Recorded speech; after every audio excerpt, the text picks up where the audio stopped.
kind of like the foundation of PowerShell.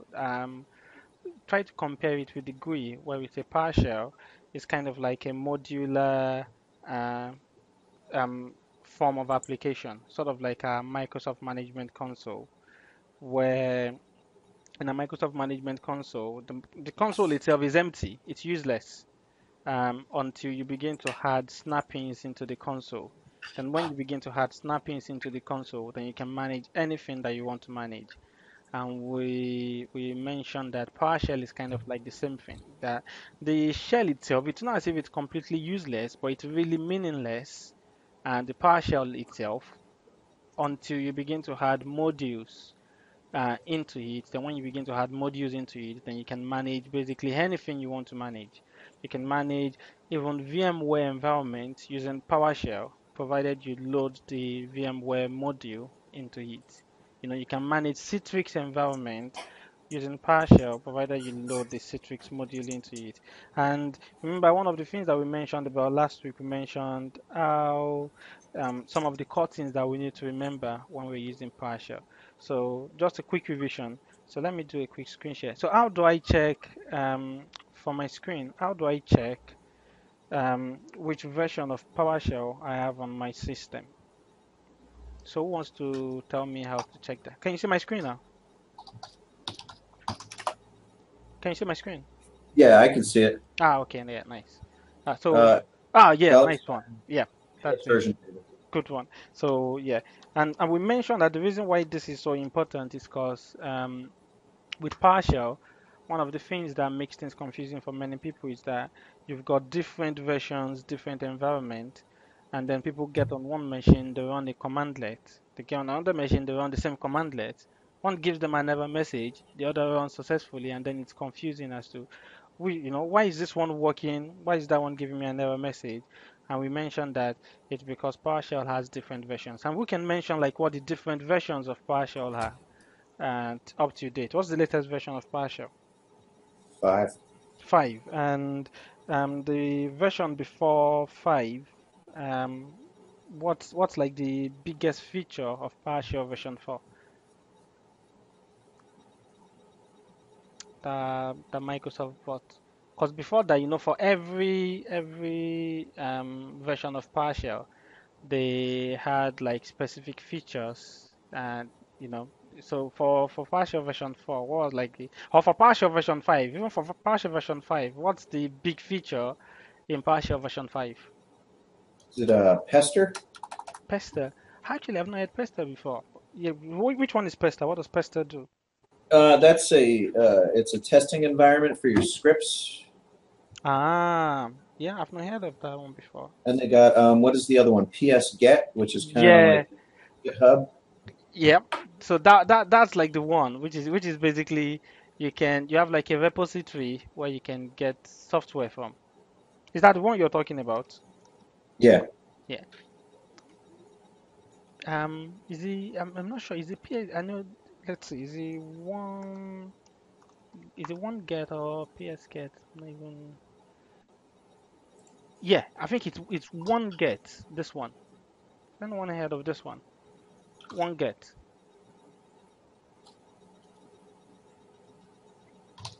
Has anyone played with that before? The one get. Not yet. Yeah. So it's a way where you can go. For example, you can go on your machine and go. Kind of like the way Linux does with software, where you can basically type in a command and you go to a repository somewhere and download the software and install it with whatever switches that you're using. So they've got like a repository where you can just go one get Firefox and basically it just downloads and installs Firefox for you, you know, and you can put your switches there. So it's kind of like something that they're looking to change the way people deploy software in Microsoft, kind of like something similar to the way Linux works. So like you can So go, it's yeah. For example, you can go almost like AppGate in Linux. exactly. So it's going to completely change the way that we deploy software as system admins in years to come. Because basically, you probably have like maybe your own internal repository and just use instead of SCCM where you're hosting your packages, you probably just SCCM will just be a way of deploying scripts to your machines to contact your repository, download the packages and install them. You can go and just say, get Adobe Reader, put in the switches that you want, it will get it for you, download it, install it, and all that, which is really good. And yeah, we'll see. Okay, yeah. So we talked about like the different versions and that about PowerShell. So today we'll pick up from there. And let's talk about variables first of all, which is the thing. So what's like your current use of variables, Michael? Like in terms of using variables, or what's your understanding of PowerShell variables?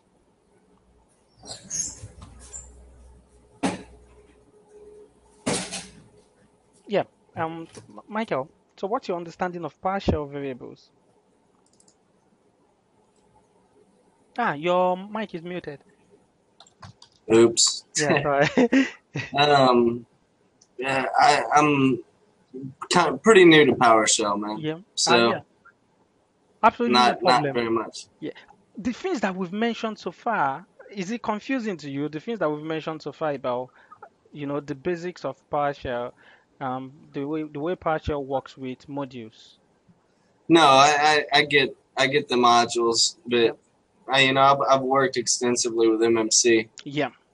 So the concepts are there. Yeah. Good one.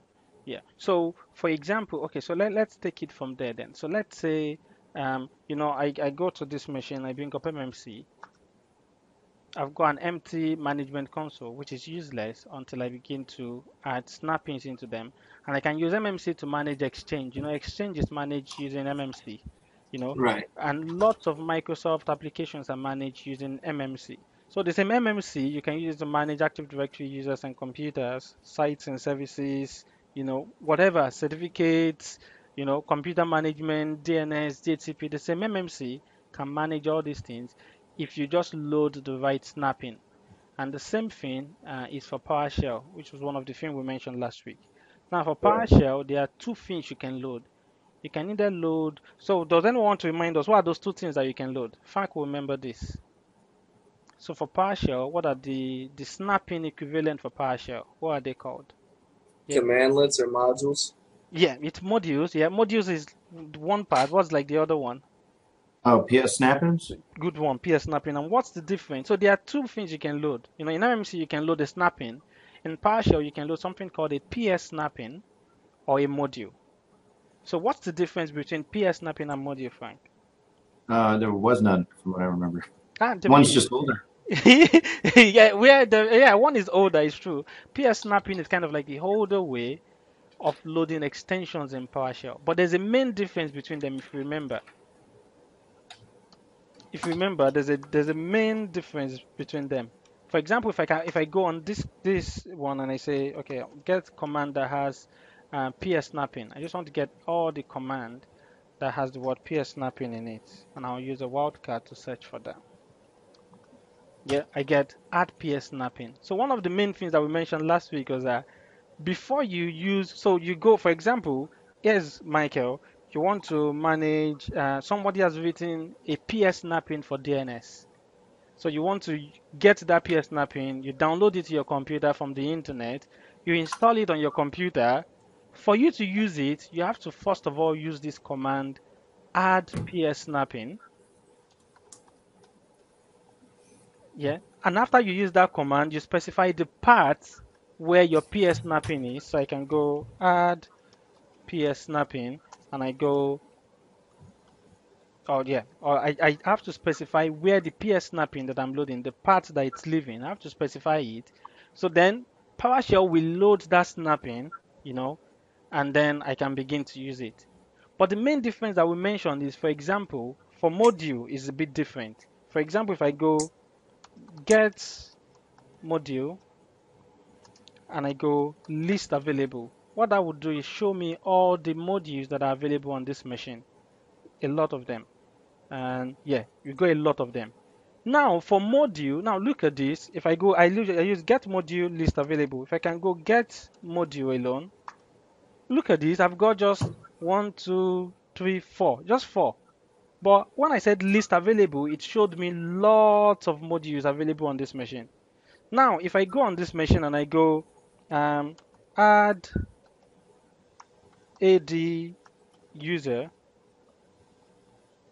Yeah, I'm using auto tab to complete it. So want to see what will happen. So if I go add AD user, yeah, okay. If I go, or let's say get AD, maybe there's no hard, yeah, there's no hard AD user. I say get AD user, enter. It's going to give me an error message or something like that because I don't have any Active Directory environment. Yeah. Now if I go back and I say get module again, now look at this. Active Directory wasn't there before, right? There was 4 before. Now you've got 1, 2, 3, 4, 5. The same thing if I go add DNS server something, probably give me an error message or something like that. Let's cancel that. Now let's get module again. Now I've got the DNS server module. So the difference is modules are the newer form of extensions because they automatically load themselves. So all I need to do, I don't need to go, I see a lot of people writing script and they go import module first of all, and they're trying to import the module first of all. You don't really need that with module. As long as the module exists on the machine, if you type any command that relates to the module, it will automatically load itself, which is one of the main differences between PS snapping and modules. PS snapping, you have to manually every single time use add PS snapping to add it. Module, I've not gone had import module Active Directory, import module DNS. All I've done is just type the command that has to do with the Active Directory module, and the module automatically loaded itself. All I had to do was type a command that has to do with DNS server, and the DNS server module is automatically loaded. Now, if you remember, Frank, we mentioned a caveat to this last week, that PowerShell will automatically load any module for you without you having to go import module. But there's a caveat. What's the caveat, if you remember? I don't. Sorry. Yeah, the caveat is you must put them in a particular location. Do you remember now? Oh, in the Yeah. modules Yeah. directory. Which directory? I always have trouble finding it. This one. It If you go on your depends on computer your and type PS module, your environmental your. yeah, I think it's called PS module path or something like that. Yeah. Or PS, let's go. PS module. Maybe not PS module path. Maybe PS command path. Let's see. Okay, let's go. Environment PS. Yeah, here we go. The PS environmental variable PS module path. So if you try that on your machines and press enter, it will give you a couple of locations. So far as Michael goes online, you see a module that you're interested in. Somebody has created this module and you're like, wow, I can use this module to manage this one.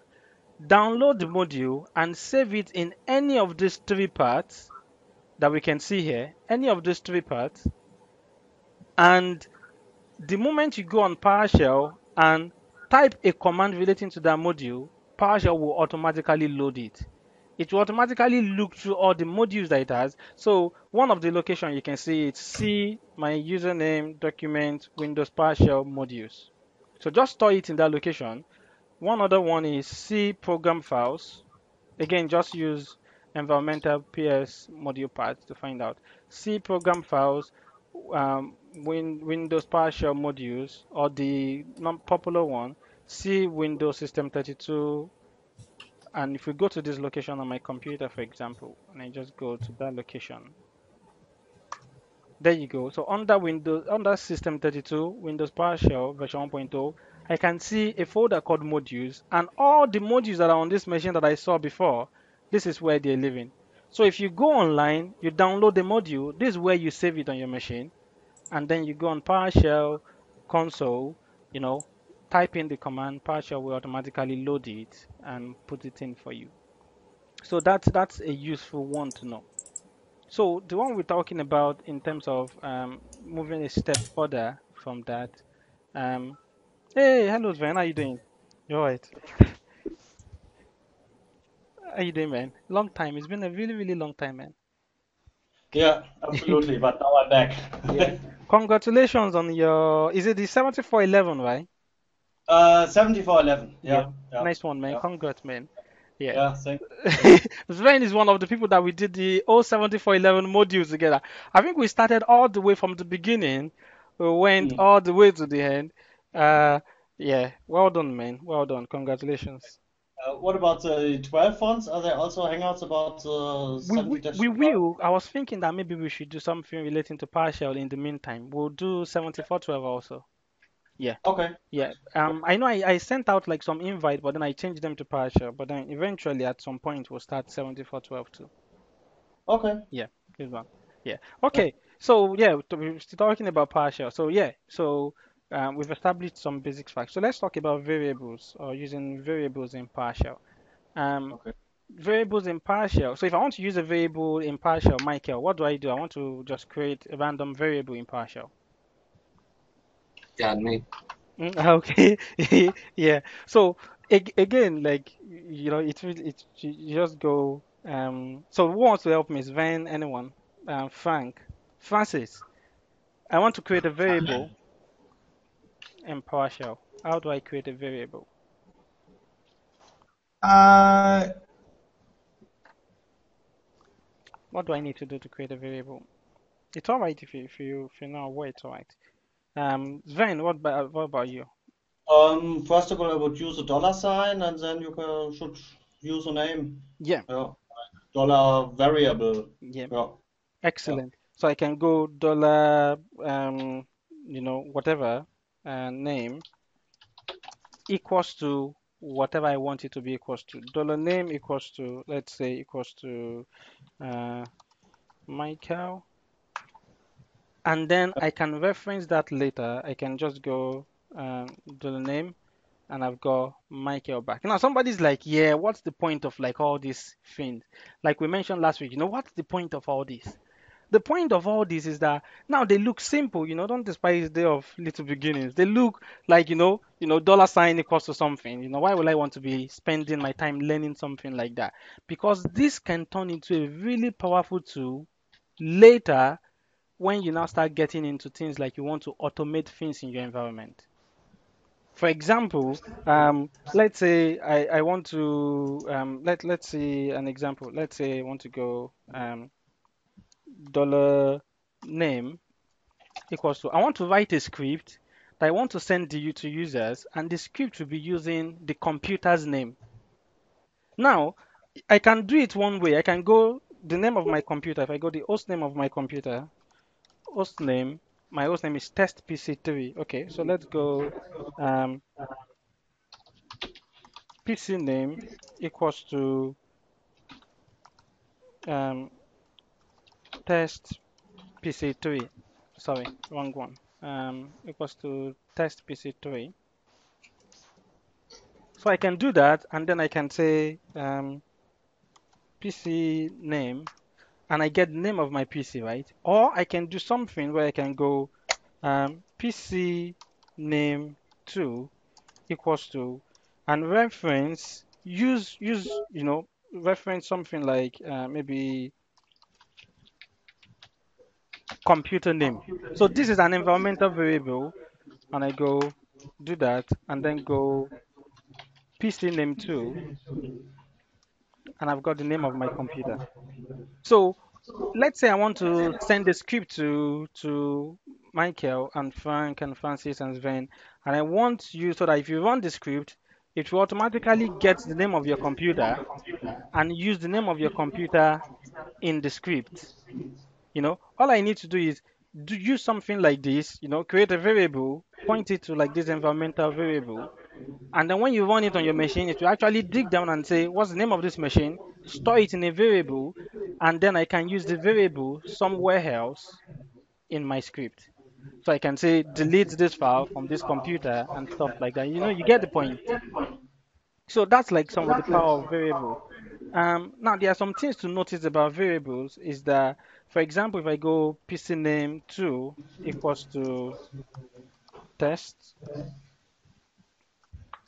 and then I reference PC name 2. I got test. Now, if I go and change PC name 2 and say test 3, PC name 2 will become whatever. So it will take on the latest value or that I've assigned to that variable. So you see how useful that is for us later. One other thing to realize when we're using PowerShell is the pipeline. So Frank, what's your understanding of the PowerShell pipeline? Well, you can take items from your first set of commands, and then you can extract some data from that, and then pass it through the pipeline to another set of commands, sort of linking them. Excellent. I know you have to be careful in the type of data that you're passing back and forth, whether it be a string or an object, and I know there's creative ways around or fixing that for you when you need to. Yeah, good one. Excellent. That's really, really good. So yeah, what about you, Sven? Like your understanding of like using the PowerShell pipeline?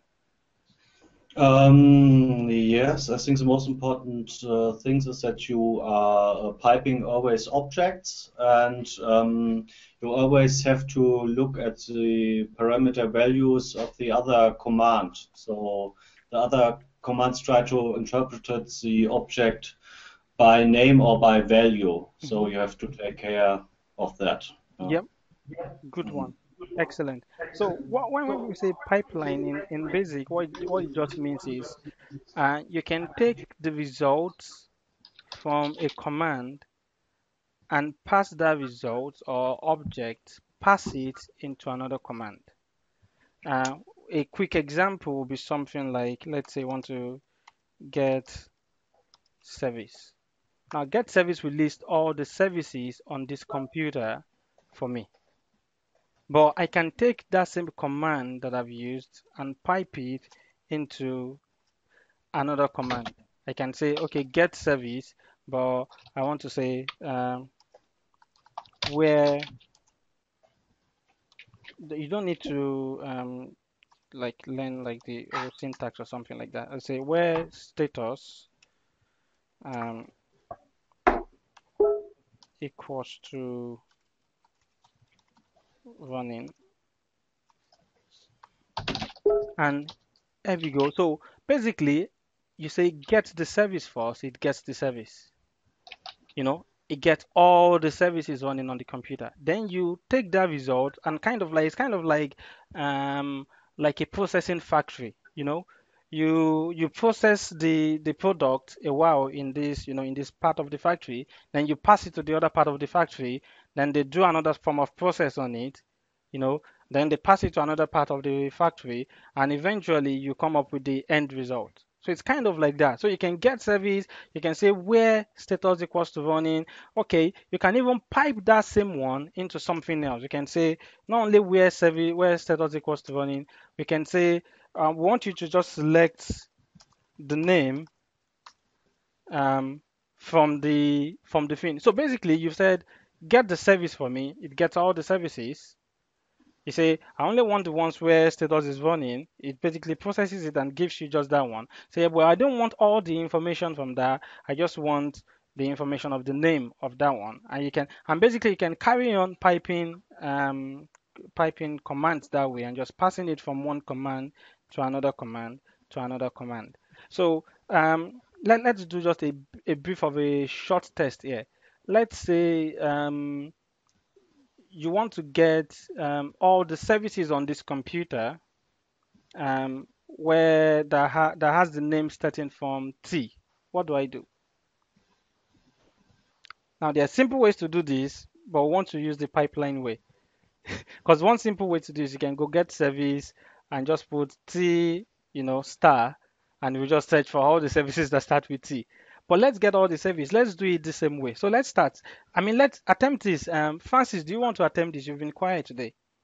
So get service. Let me just So What's happening? yeah, so get service. So we just want to list all the services that their name starts with W. I want to do it through the pipeline process. So get service is the first one that will get all the services on the computer. So what do I do next?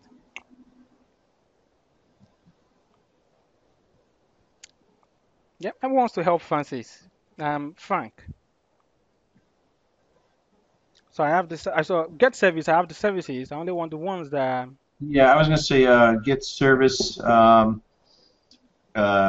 select dash name like W asterisk select or the W welfare. name. The dash name is not working. Hang on, I'm typing it out over here. Oh, wait, we got to do all the services, right? Yep. So get service, hang on. Select.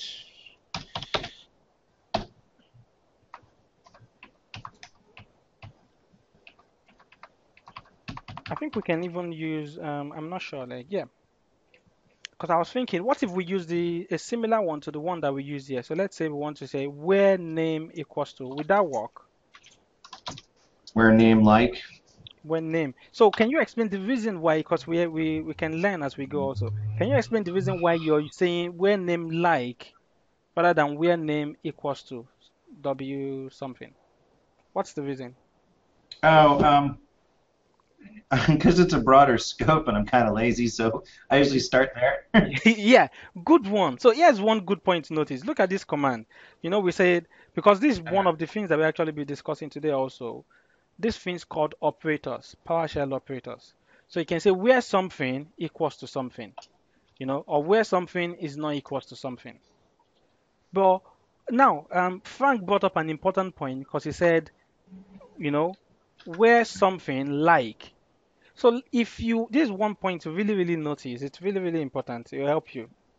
Is that if you're going to be using wildcards, you have to use like. You can't say where status, you know, equals to R star. That's not going to work. If you're going to be using something like, you're not going to be specific, like what Frank said. You're not going to be saying, this is a specific thing that I want. You're going to be saying where something is, you know, like this one, you have to use, you know, the like operator. Okay. So, okay. So where name, I'm not sure if that'll work, but where name, we'll talk about this one later. You said like what? Like what? So we just want all the ones that start with W. Yeah, W. W. Okay, so let's go just W, right? And you want me Yeah. to end it? Okay. So what am I missing here?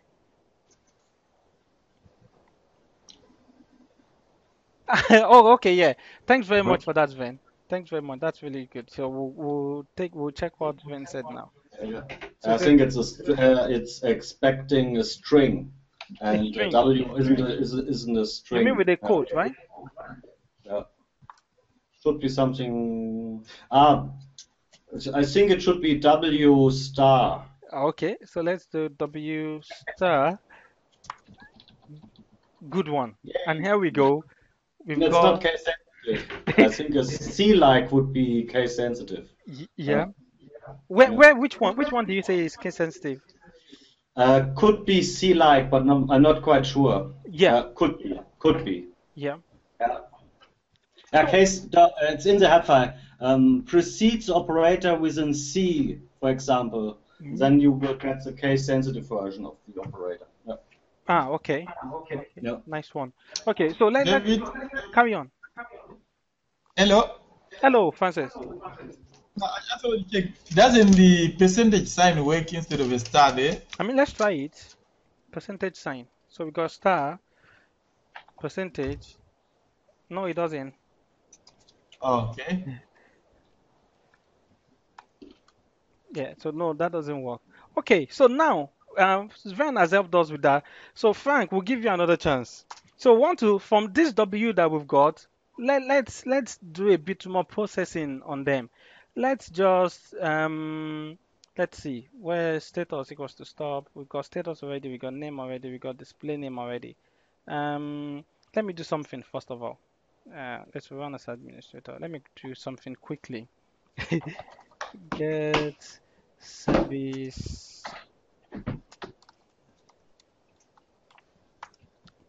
Let's see status.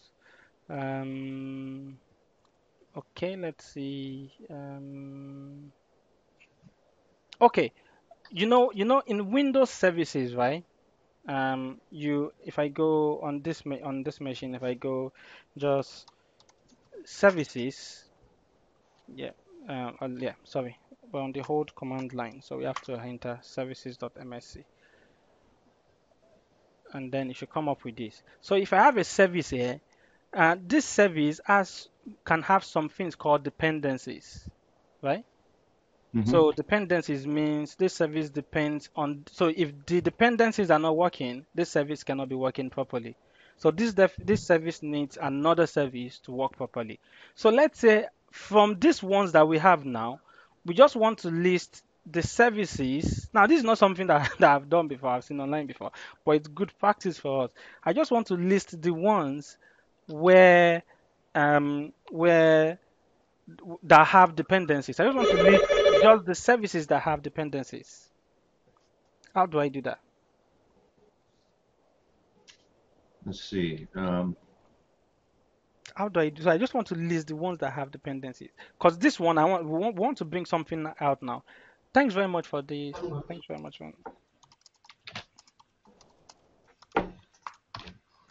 So we want to list which ones that have dependent. So we've got all the services. We've piped it into where the name is like W. So we've listed all the ones that have got the letter W, starting with letter W.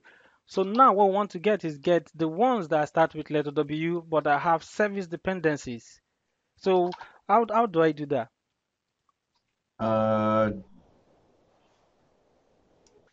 Let's see. We could put a dash dependent service in there. I'm just trying to figure out where. So I need to pipe it into another command now.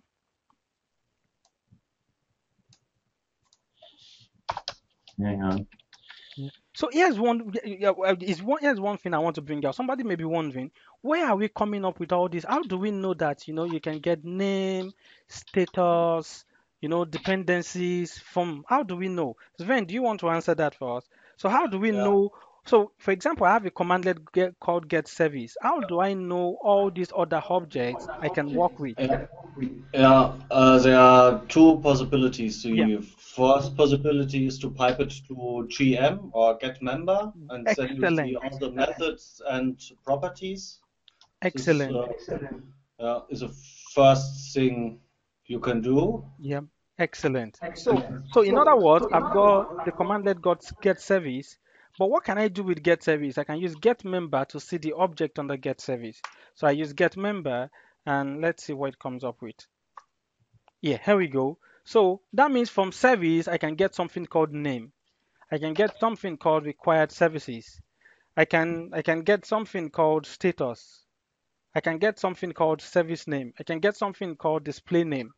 So whatever you're looking for, like what Sven said, pipe it to get member, and you get, you can see their methods, which basically can start or stop, and you get properties. So you can see the things you can do with the commandlet by piping it into get member.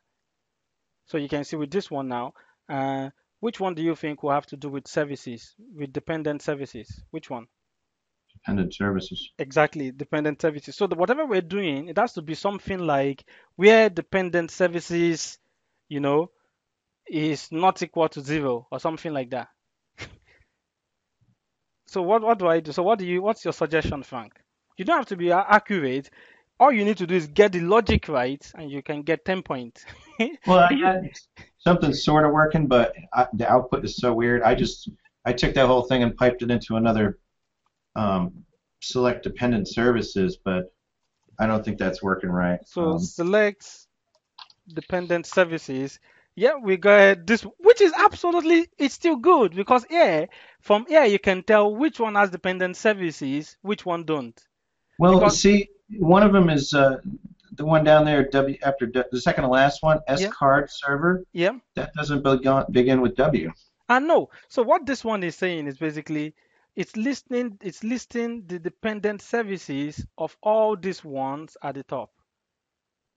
Oh, okay. So it's not actually, so for example, what way, if you want to format this in a more clean way, let's get into that. So basically you've got this result, select, you want to pipe this into a more proper result. What would you do?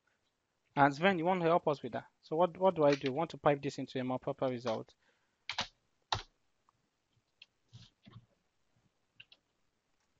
You're muted, Sven. Yeah. Select. Select.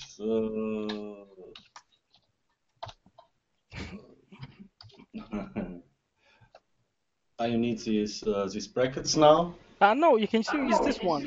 I see. No, there are different methods. So name. tell me the method that you Name would wanted to be- use before. Name would be fine. Yeah. Name Yeah. independent. So you can go select name and dependent service. So this will help you. So this was, so I mean, Frank got it right to a big extent because from here you can tell which one has dependent services, which one don't have dependent services. But what if I want to take out from my result completely the ones that don't have dependent services? I only want to list these ones that have dependent services. How do I do that? So I don't even want to see the ones that don't have dependent services. I only want to see the ones that have got a dependent service on them. So what do I do?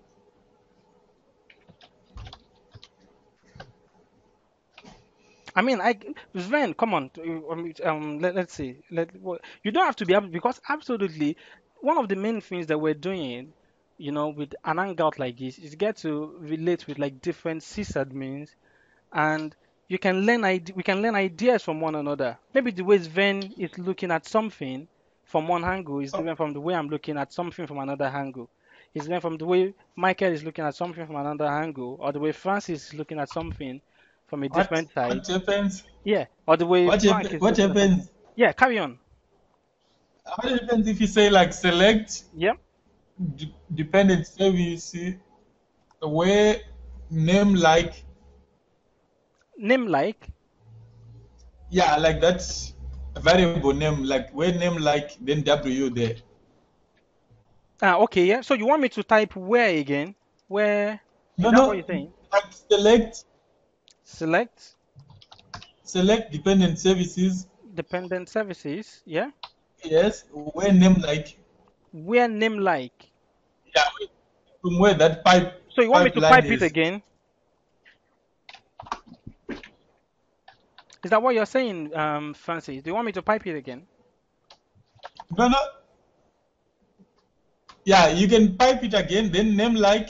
But I wanted you to remove the first one now, where the get service, where name like. Then start with select dependent services, where name like. Okay, so let me say select dependent services, where name like. Yes. Then pipe it into where name like. Okay. Yes.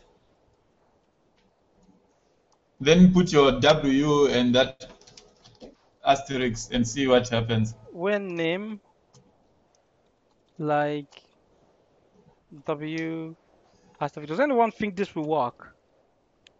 I think you're going to get a bunch of dependent services, maybe. Sorry, it's supposed to be that.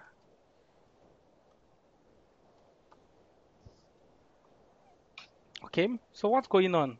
So that's so again, that is like part of the fun. And what if you remove get service? Yeah. Can you remove get service? Because here's another thing about PowerShell. Another thing about PowerShell is to realize that you really don't need to get the command right as long as you can get your logic right.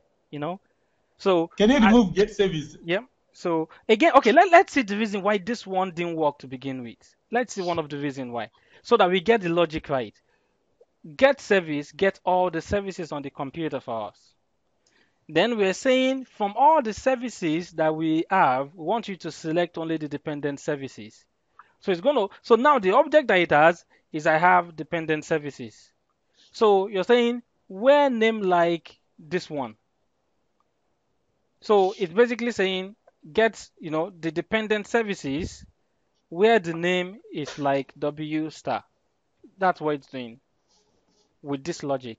So again, remember that pipeline is like a processing factory. It takes whatever the Okay. previous part of the factory is given to it and just takes that object and works on it. So, okay, what's the other idea, Francis? Come on, let's have it. So you want me to delete all this? So what should I do now? Get services. Again, okay, good Let's one. see. Again, Francis, you brought something out now. What did you say? You said get services. Yeah. So does anyone want to tell me what is it with that statement that Francis said, get services? Frank will remember this because we touched on it last week. So get services. What's wrong with that statement, get services? No, get It's services. plural. Yeah, good one, Francis. Good one, And what's the reason for that, Francis? Because you must be able to explain the reason to us. What's the reason why it is get service, not get services? Because I think because like the service.msc, not services. Not really. There's a particular reason. So that this all tie into the core of PowerShell. The reason why it's get service, not get services. Frank, you must, because we touched on this heavily last week. So Frank, what do you think? What's the reason? Your mic is muted. I'm not sure. Sven, come on, help us here, Sven. I think it's just a rule Microsoft did because you can deal with many objects, but PowerShell commands are following a special syntax, and it's just singular. It's never plural. Absolutely That's just a perfect. rule. We should give Sven like 20 points for that answer. Absolutely perfect. Remember we were mentioning this last week, Frank. As long as you remember something, the PowerShell is based on particular rules. You know? Oh, now and verb? Yeah, exactly. Yeah, verb and noun. Verb, noun. And we mentioned something about the nouns. What did we mention?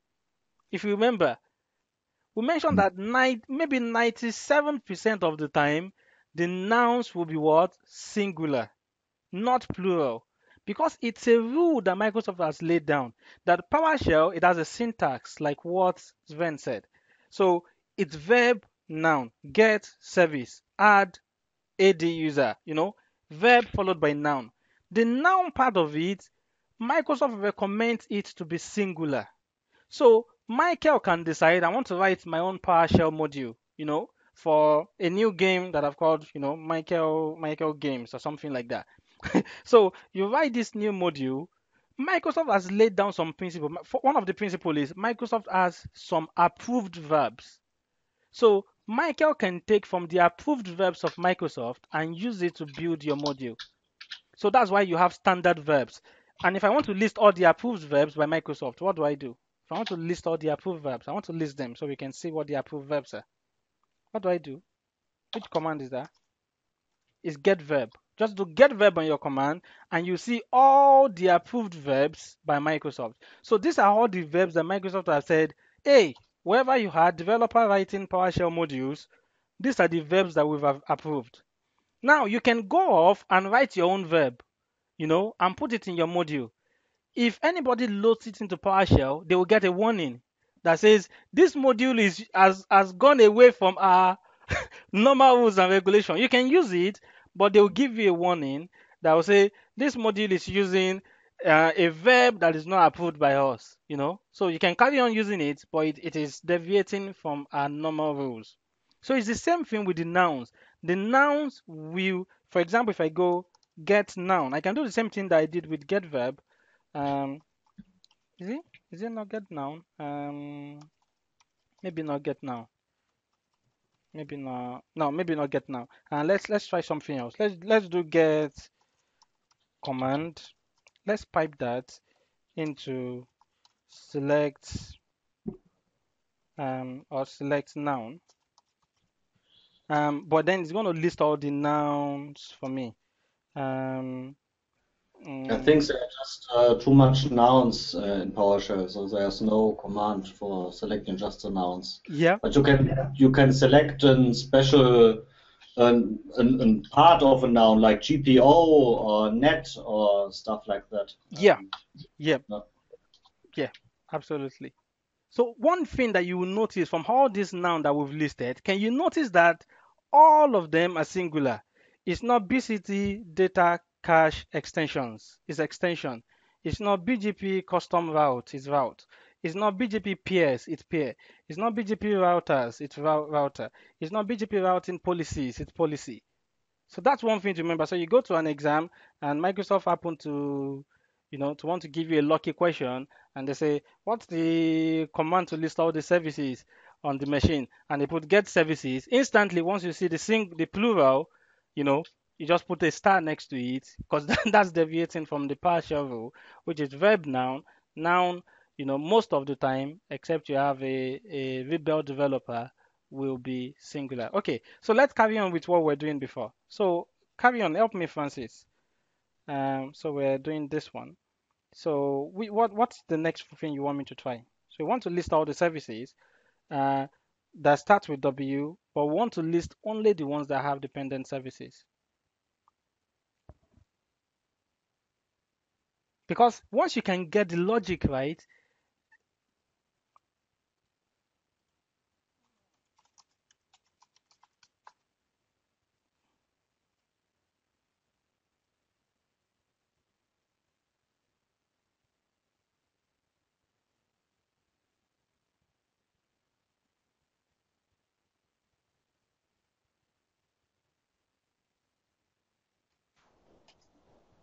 hello, hello?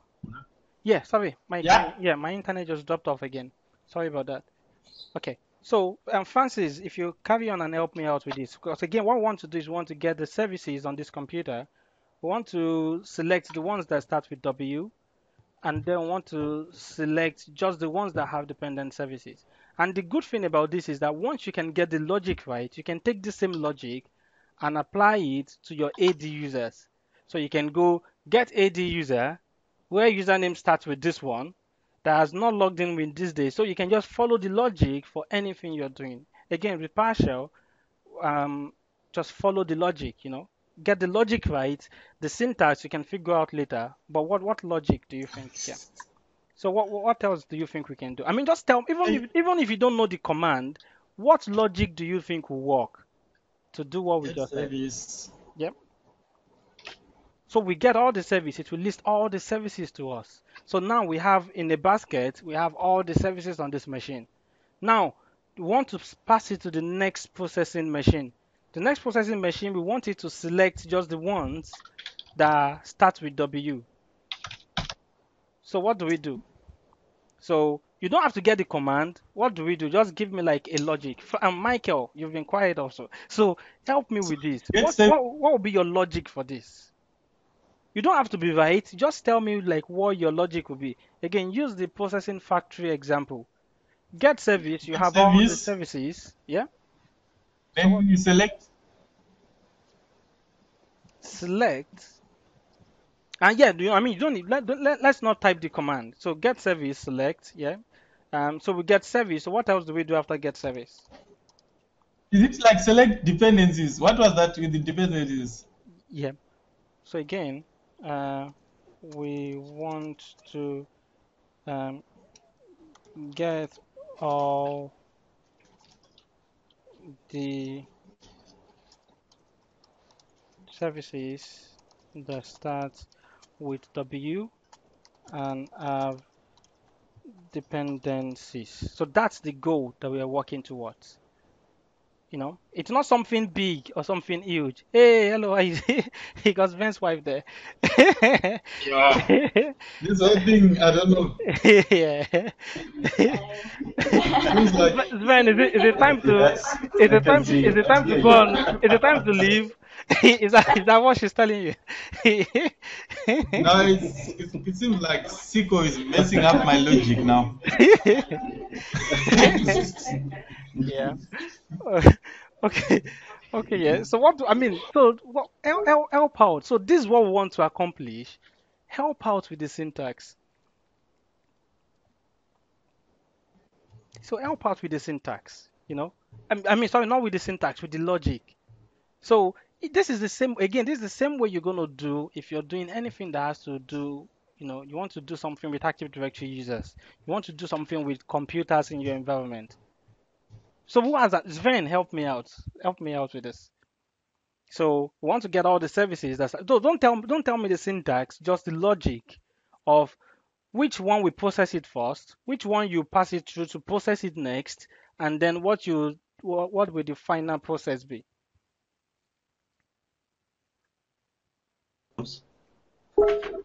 So yeah. So we don't need the syntax yet. We just want the logic. Oh, okay. So we want to get all the services that start with a W and have dependencies. Okay. Yep. So first we have to get the service, and Yep. then we get service objects. Yep.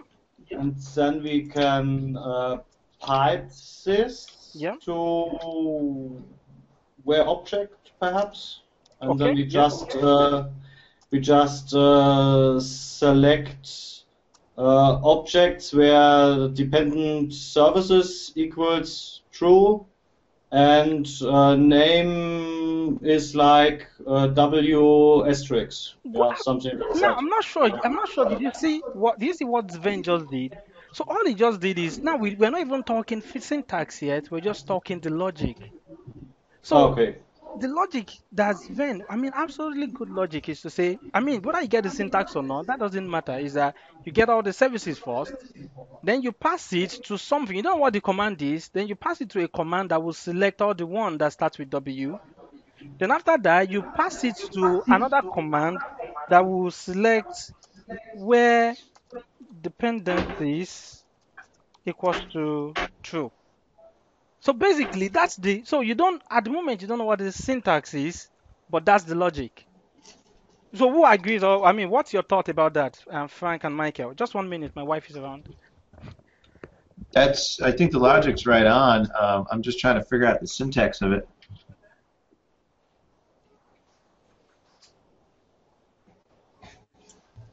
Seems good, as far as I can tell. Take that for what it is. Hello? Yeah, sorry, my wife came back, so I just went to open the door. Yeah, so what did you say, sorry?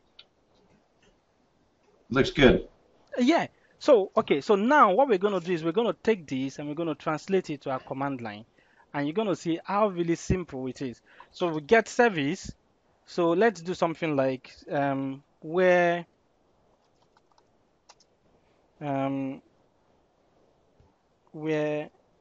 name, or let's do this, where name like W, then we'll pass it to another processing machine, and processing machine, we want it to select where dependencies is equals to true. So maybe we can pass it to that again and say where. I'm not sure if this will work, but I mean.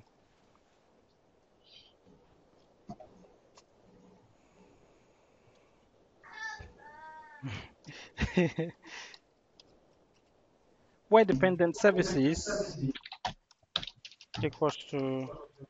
I think you can skip the equal true. I think when you just type curly brackets and $ dependent services, should be enough. I think it should be enough in PowerShell version 3. So just this one, right? No, without true and without the equal. Without the equal? Without equal and without true. Ah, okay. Without equal and equal. Just this one. Yeah, your form is also correct and better readable, but this also works. Yeah. Excellent. Very, very, very. Thanks for that, Sven. Now look at that. We've got our result now. So we got our result. So we got all the services that start with W and that have dependent services. So again, if you can just trace the logic, you get it. Let's do a quick short one. And by the way, just to quickly explain what this one means, because many people may be wondering, what do we mean when we're doing all this $ underscore? It all looks scary, $ underscore. What does that mean? So let's quickly explain that. Let me put it this way. We have object. And now this is not technically accurate. This is just a way to help us to understand. We have object and the object have properties. If you want to reference, again, this is not technically accurate, so I know. So if you want to reference the properties of the object, you can use this. For example, I can say get service, right? So, but under the service, they've got something called status name display name. So I can reference this one. So instead of name, I can reference display name, but to reference it, I have to use $_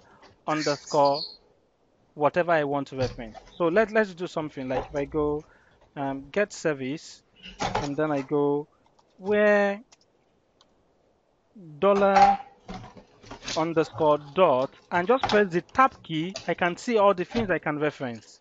So I can reference dependent services equals to something, is not equals to something, display name. So you get the point. So that's where like the $_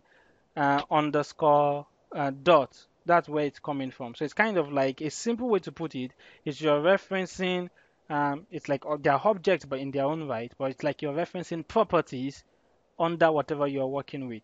So I can go, so it's the same way you're going to be using when you're working with users or computers in Active Directory. You can say get AD computer where $_ dot, and you can see all the things you can reference for that user. So this just makes it simple because then, you don't have to be looking which user is enabled, which user is not enabled. You can just go where $_ dot enabled equals to true and enter, or like the way Sven put it, you can say where $_ dot enabled and just put enter and you're going to get the list. Okay, so let's do a quick one again. So this time around, we want Sven to be quiet. Yeah, I think it's this $_ point is just the object in the pipeline, just the actual object in the pipeline. Yeah. And the object in the pipeline has methods and properties. Yeah. And these methods and properties are following after the dot. Yeah. Like absolutely. That's a technically accurate way to describe it. Okay, so let's do something else. Let's do something. Let's do like what this guy did last week. Calc. So we've got 3 calculator processes that are on. So let's say we want to list. Let's see. We want to list the all the calculator processes on this machine. So Francis and Michael and Frank, help me out with that. So I want to list all the calculator processes on this machine. So help me. So what do I do?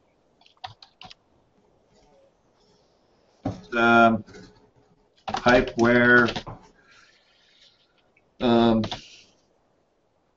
calcs, right? What did you say? Sorry. Get service where. So again, so now we're dealing with processes. So this is like, so processes is kind of like if I go task manager, you have services here, you have details here, or processes here, but whichever one. So you have details here. So these are the ones that we're dealing with now, these processes. So you want to get all the processes that have calculator in them. So what do I do? So between the 3 of you, help us out.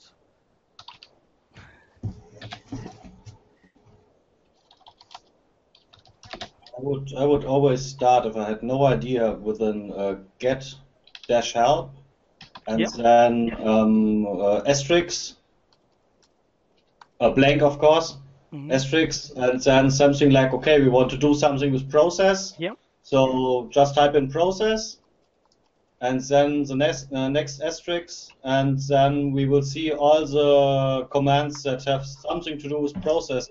Excellent. And I would guess, oh well, get process could be nice. Excellent. Excellent. So I mean, Francis, Frank, what do you think? I want to get all the processes. We'll add more complex logic to it later. So first of all, I want to get all the processes, all the calculator processes on this machine. What do we do? I would just do get dash processed. Get that process. Okay, good one. Absolutely excellent. Enter. And usually right about here is where I do a dash, and then I hit the tab button a couple times to see what's available. Yep. Just to see what's up, Yep. So we got dash name, dash ID input object include username, computer name, module. Yep. So which one are we dealing with now? So which one do you want to use? We would probably do name, right? If we're looking for calculator. Yep. And then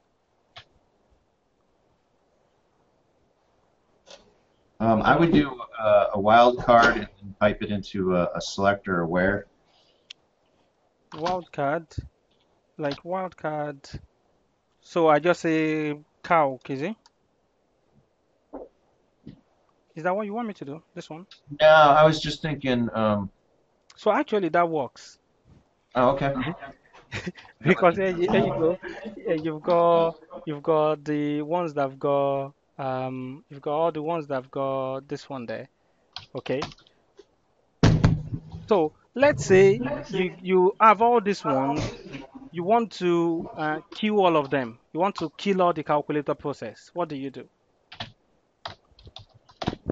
Kill them. Yeah. So I mean, so what's the logic that you use for something like that? You get all of them first, and Yeah, then and what do then you do? back where we did the get help on get process, Yeah. you'll probably see one in there that says stop process. Yeah. So Okay. I So would do stop let's do process that again. dash name, and then in this case I would pull it out by ID. Yeah. So Oh, we good one. would, Or absolutely excellent one, Frank. So who wants? Let's tie that a bit into variable. Does anyone want to tell me is there a more fluent way to write the script for this one using variable that we've been talking about? Michael, give it a shot. No. Give it a shot. We want to see if is there a slicker way to write this. So Frank has helped us. We have all the calculator processes, but we want to kill all of them. But we want to do it in a more slicker way. We want to tie it in with the process with the variable that we discussed earlier. Just couldn't you just pipe it to stop process? Yeah, we can pipe it into stop process. But let's say we want to tie this into like a variable. In what way can we use variable here? Oh, you got me. Like let's say we want to do something like, you know, calculator process. Let's say you want to get a variable, and then you can pipe it into the command that Frank gave to us. And then if you do just the variable, you get that anyway. So then you can just say stop process and specify your variable. So you see where the variable is coming in here. So the variable is just not something that, we're just using dollar something equals to a, and then, what's the point of saying dollar a equals to David, So this is where the variable becomes to become active because you can take this, store it in the variable, and just rather than be referencing get process name calc, just reference your variable anywhere, and then you can do what you recommended, say stop process, and just do calc process, and that's it. They're all gone. Now, um, if you do get process name calc again, all the calculator processes are gone. It's no more calculator processes. Good one. Okay, so let's see if we can just take one more step forward, and then we'll call it a day today. One of the things that we need to discuss is the operators in PowerShell because that's one of the foundations. Sven gave us a wonderful command regarding this one. That let me copy that command and run that command. So the command is get help, and it's about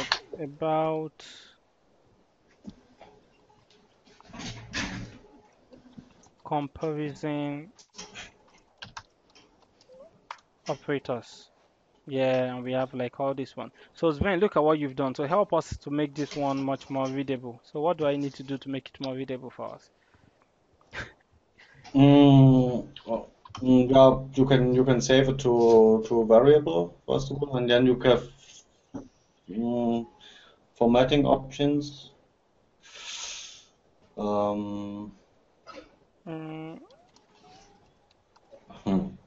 Okay, yeah. So what else do I do? Yeah, okay. Yeah, there are some formatting options, but well, this is So if I just text. go, you want me to go You can, operator? yeah, okay, you can pipe it to a text file, for example. Okay, so let's go pipe it to. So how do I pipe it to a text file? I think you can use a classical, whatever this is called. I type it into the text box. This Out package. file, you mean?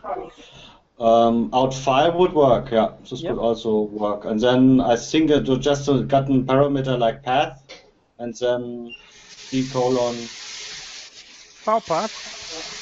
Yeah, should be. Okay, yeah. Sorry, file path. Yeah, and then I just say Colon. Give it the path. okay. Operator dot text. Yeah. Did I? But C colon. Wouldn't that drop it in the System32 folder? Yep, it will. Yeah, it would, yeah. So if I do that, so what do I do next? Notepad operator.txt. Notepad operator.txt. So again, there's like different ways of doing something. So don't be ashamed of your method of doing something in PowerShell. Never ever be ashamed of your method of doing something. We can do it this way, as Vin said, or we can do something like um, we can do something like um, show window, Yeah. or we can no, we pipe operator into show window. So we say operator, we pipe it into show. Is it show window or show command? No, not show command. Should be show window. Or we say, um, okay, let's just go up. Okay, this one, get help. Show, maybe it won't work. Yeah, maybe it doesn't work. Yeah, there's a show window option that you can use to show some help files, but maybe that won't work. Okay, so it seems like we have to go with Vent's method here. But yeah, so what I'm just going to mention there is that there are different methods of doing, the same thing with PowerShell. And okay, yeah. So what do we have here? We have the PowerShell operators, or the operators that we can use in PowerShell. You've got the comparison operators. There are actually different ones of them. There's comparison operators. What other operator types do we have in PowerShell? We have comparison operators. What other operators?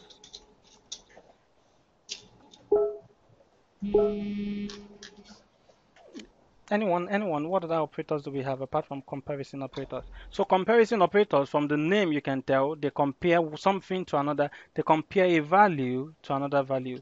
Match operators, yeah. Let's say something like there are arithmetic operators. There are logical operators like and, or, you know. So like in a case, you can say where this one and this one is true. Sorry, where this one and this one. So, like there are logical operators, there are comparison operators, there are arithmetic operators. Okay, so we've got comparison operators here.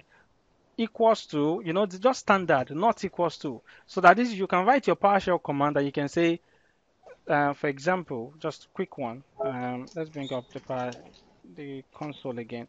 You can say where something, so you can say um, um, $A equals to 5. You can say $A not equals to 0, enter. And then it gives you your result. So it's just, comparison operators just gives you a result, true or false. Like what we did earlier, remember, where we remember this command. Let's go back. There was one command that we used, the equals operator, earlier today. Yeah, this one. So where status equals to running. So if the status of the service equals to running, it will give true. If it's not equals to running, it will give false. So comparison operator just gives you either true or false values. So there's equals to, so I say A is equals to 5, A is not equals to 0, that gives you a true value. If I say A equals to 0, that will give you a false value. So let's say A, or let's close this. Let's say a variable A equals to 0, we'll say false. And this, we can carry it on. We can say things like, get all the users in Active Directory, get all the computers in Active Directory, where operating system equals to, Windows 8. And it will actually look through and get all the machines and look through them. And if operating system equals to Windows 8, it will return true. If it's not equals to Windows 8, it will equals false. So comparison operators is just a way to come to give true or false, but you compare one value to another value and it will give you either true or false. So which other one? You get greater than, greater than or equals to. So greater than or equals to will give you a true value if the object is either greater than or equals to, less than or equals to, like, which is the one that you use for wildcard. So you want to do something that is not an exact value. You want to do a search, or you want to compare something with a wildcard. You have to use like, or not like, or match. So who wants to tell me what match does? What does match do? So what does the match operator? What does it do? Because I see Amin mentioned match there. So what does match do?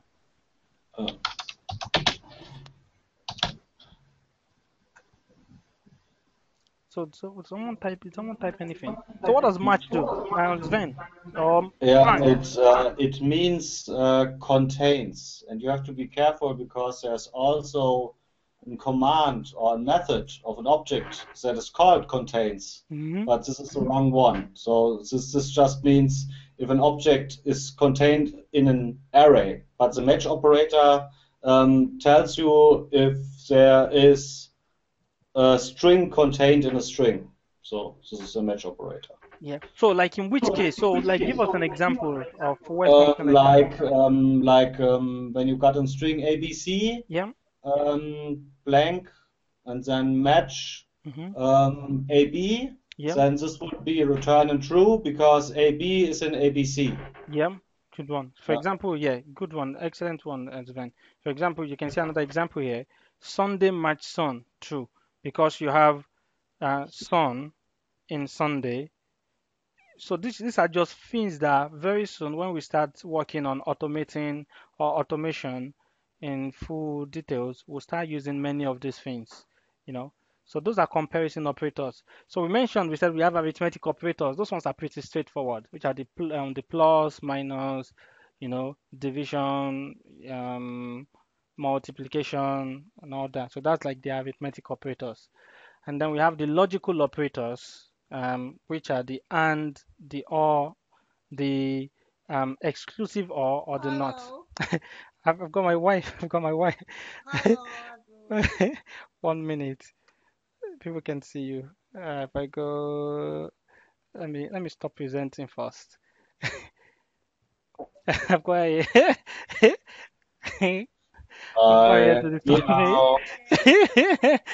He's saying near out to you, but you can't hear. Yeah, so yeah, okay, yeah. So then we have the logical operators. So the logical operator is like let's see. Let's get this one. Get help. About or let's get help operator. Sorry. It's searching. No need to search. Come on. Okay, yeah. So let's get help operator. So yeah, here we go. Logical operators. So if we go get help about logical operators, yeah, and then basically, I'm not sure why this won't work with show window. Let's go out file logical dot txt. Yeah.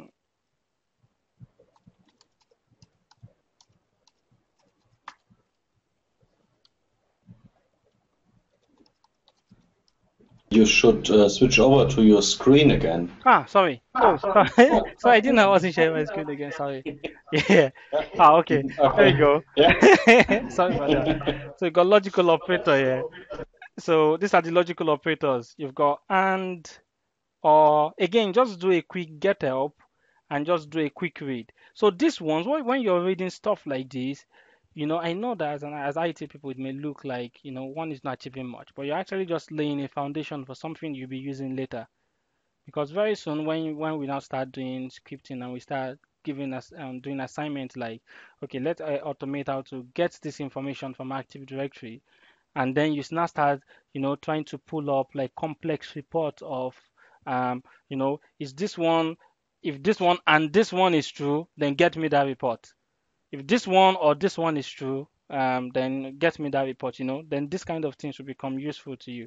So you can see that we've got hand. So you can say if one equals to one and one equals to two, So basically you can do that, and you can do the or, you can do the exclusive or, which simply means when one of the statement is true and the other one is false. So in other words, it has to be true and false. If it's true and true, it will return false. So it has to be one of them is true, one of them is false. Exactly one is true, but not both. Yeah, exactly. So Yeah, if both that's are true. true, it will return false. So you've got logical not, which basically just negates it. So logical not, for example, you can say it's not true, it will instantly make it false. So definitely one equals to one is true, but because you've put not, it equals to false. And then we'll be discussing in situations where we actually be using something like this later, in something like that. So before we end today, let me just give you like a quick stuff, and maybe we can. So I think that will probably be it for today. So we've talked about operators, we've done a bit of that. Um, I mean, one of the tasks that I had to do this week at work was we're deploying like new radio servers where I currently work. And Microsoft Radio Services, unfortunately, there's no way to synchronize, them automatically. If you have like a big environment, it's like an environment where we have 25 locations around the world, and there's no way to. It's not like Active Directory where it does automatic synchronization in the backend. Microsoft Radios, you have to either manually be going in and be syncing them together. So if somebody had a Radios client in UK, then you have to go to the India server, another Radios client, and go to the Germany server, another Radios client, and go to the Boston server, another Radios client, and then go to the Sweden server. So basically, you have to go around and add, or you can just write a script that will do all these. And basically, I wrote a really, really simple one. It's not complicated at all, but it's just by following the logic. To say first thing I need to do is to get all the radio servers, get all the radio server. How do I get all the radio server? There are a few ways I can do it. So just basically following the so just work out the logic first. You'll find the syntax later. So first of all, if one thing I can do, and I tell you one way to actually learn about logic is to read the script of other people, of other system admins. Because sometimes it can open your eyes to see a different form of logic that you've not thought of before. So you read another person's script and you're like, wow, this is a really, really good logic. Because first of all, I just wrote a simple script. Then when I was reading another script, I was reading where people were piping into event log. And I'm like, yeah, this would be really useful to not only have this script, but to be able to write it to the event log. So that if there's an error, you can actually see in the event log what the script is doing up to the point where there was an error and stuff like that. So then you start reading other people's scripts, you start getting ideas. So basically, you have to get all the radio servers. I can decide to create a notepad file and put the names in there. Or, like in the case of what I eventually went for, I can just put all of them in an Active Directory group and just say, get all the members of this group.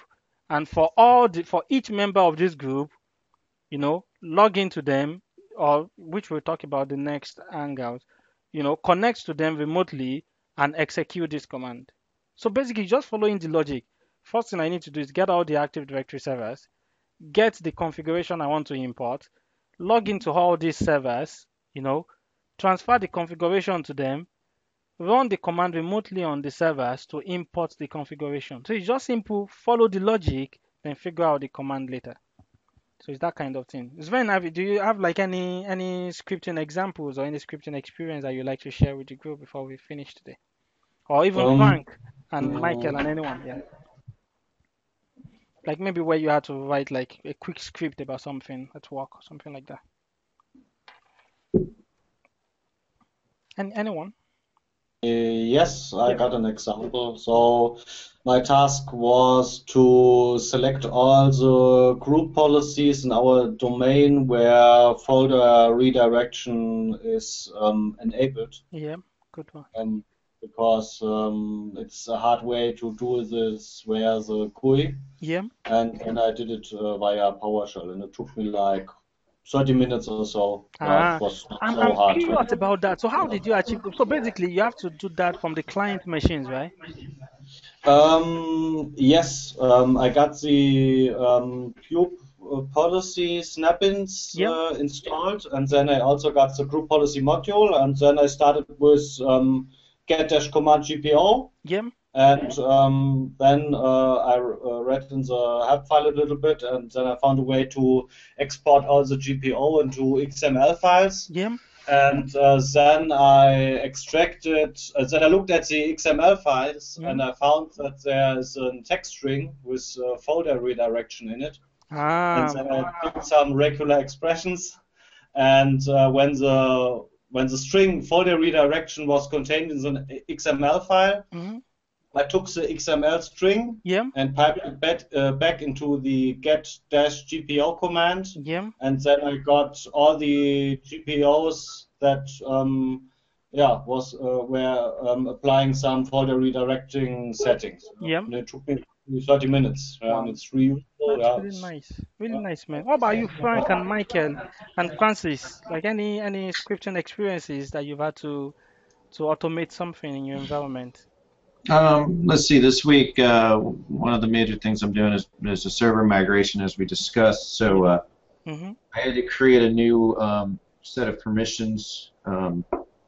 So I wanted to fill these new permission groups with users. Yeah. But instead of adding them one by one, what I did was I extracted all the names from an Excel file that the data owner gave me of all all the workers, and I used PowerShell to take the employee name and translate that to a SAM name, and then from a SAM name I was able to import that with a for each loop and add users to the proper OU.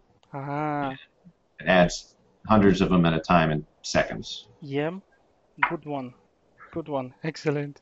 What about you, Michael and Francis and Amin? Got anyone that you like to share with the group? No, not really. This whole scripting and PowerShell thing is very new for me, but in the future, hopefully, I'll be doing some adjustments using it. Yeah, nice one. Yeah. I mean, I want to start it. One thing is happening that I want you to know that just don't feel overwhelmed at all, because every single one of us that we're talking, I guarantee you, at one point, if at least for most people, at one point when you heard the word scripting, you'll be like, whoa, what are we talking about? like it looks scary to you, from far. So every single one of us, at least for me, I know I've had that feeling before. When I heard the word scripting before, it's like, wow, scripting, it looks big. But then the thing is, once you just start taking like that step, then you start seeing that actually this like is really straightforward.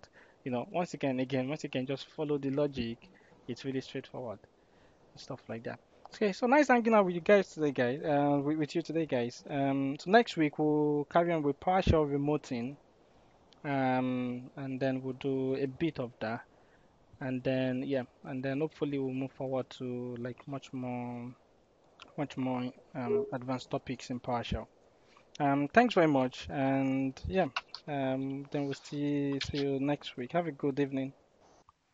Yeah. Bye, guys. Thanks very much for that. Good one. That's a really good book by Sven. Learn PowerShell in the month of launch. It's a really good book. Yeah, I think Don Jones also did some CBT Nugget videos, and they are also very, very good, I think. Yeah. So again, let me just do, yeah. So that's the book that Sven posted. Learn PowerShell 3 in a month of launch. So it's a really good book. Already ordered that one. I was watching your posted video. Okay, yeah. The other one for PowerShell in-depth. Yes. Yeah. So Which that you were one is saying is good not also. very in depth, but Yeah. But it's mainly like just basics, but they use the word PowerShell in-depth. Yeah. So yeah, next week we'll do PowerShell remote. PowerShell remoting is useful, like in cases where we mentioned, because then now you're learning how to use all these simple commands, but then you can do something like that and then execute it on multiple machines at the same time, and just within minutes you've done it. For example, you want to create a new directory on all your servers, maybe a directory where you can store scripts. So rather than going on them and going one by one, you can just take the same single line of code you've been learning all this while of saying, um, make a directory, but now this time you can just again follow the logic and just say log into this computer, create this directory, log into this computer, create this directory, which is kind of like the thing that we'll discuss in terms of different ways of doing PowerShell remoting, of executing PowerShell code on a different machine apart from the one you're running the code on. So see you next week, guys. Have a wonderful evening. Yeah. Bye-bye. See you. Yeah. See you. Cheers. Bye. thank you. Yeah, no problem.